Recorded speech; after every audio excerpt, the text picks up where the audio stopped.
যদি আপনার টিমের সাথে যদি রিপোর্ট তৈরি করতে চান বা রিপোর্ট তৈরি করে তাদের সাথে আলোচনা করতে চান, সেক্ষেত্রে আপনি সেটা করতে পারবেন। জেনারেটে ক্লিক করুন, অটো হচ্ছে রিপোর্ট তৈরি হয়ে যাবে। প্লাগইনের মধ্যে অনেক সিস্টেম ঢুকাবো যেগুলো আপনাদের অনেক কাজে আসবে। তো জাস্ট এখানে তেমন কিছু করা হয়নি। চেয়েছিলাম যে আপনাদের জন্য ডেলিভারি সিস্টেমটা অটো করার জন্য, যাতে আপনারা এখানে ক্লিক করার সাথে সাথে ডেলিভারিটা অটো হয়ে যাবে। সিস্টেমটা একটু ঝামেলা, এখন এটা দিই নেই।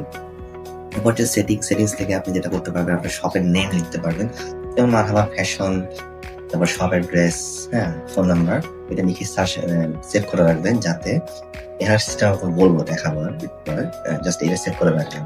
এরপর আরেকটা জিনিস ম্যানেজ স্টাফ। আপনি যদি আপনার স্টাফ থাকে যাদেরকে আপনি বিভিন্ন সময়ে বিভিন্ন জিনিস ক্যালকুলেট করতে বলেন বা দেখতে বলেন, হিসাব রাখতে বলেন, তো সেক্ষেত্রে আপনি এটা করতে পারবেন। যেমন যদি কোনো ম্যানেজার রাখি, ম্যানেজারের জন্য আমি বিভিন্ন জিনিস তাদেরকে দেখতে দিতে পারি যেটা তারা ম্যানেজ করবে তাদের দিক থেকে, ঠিক আছে।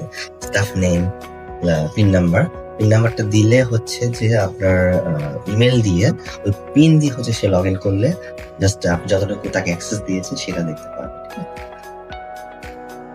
এখানে মার্কেটিং ড্যাশবোর্ড আছে, ইনভেন্টরি আছে, সিআরএম, এখানে ভিউ অ্যাক্সেস, এডিট অ্যাক্সেস দুইটাই আছে। আপনি যদি তাকে চান যে সে শুধু দেখবে আর কিছু করতে পারবে না, তাহলে সেটা করতে পারবেন। আর যদি মনে করেন যে না, আমি তাকে চাই যে সে এডিট করবে, যত রকম এডিটেবল জিনিসগুলো আছে সেগুলো সে ম্যানেজ করবে, চলে সে আপনি তাকে সেটা দিতে পারেন, ঠিক আছে। এটাই। আর যদি আপনি মাস শেষে আপনি কি করবেন, মাস শেষে আপনি এই যে ডাউনলোড ব্যাকআপ জেসন, এই ফাইলটা ডাউনলোড করে রাখবেন। যদি কোনো কারণে ফাইল হারিয়ে যায়, তো সেক্ষেত্রে আবার আপলোড করে পুরো ফাইলটা আপনি নিয়ে আসতে পারবেন, ঠিক আছে।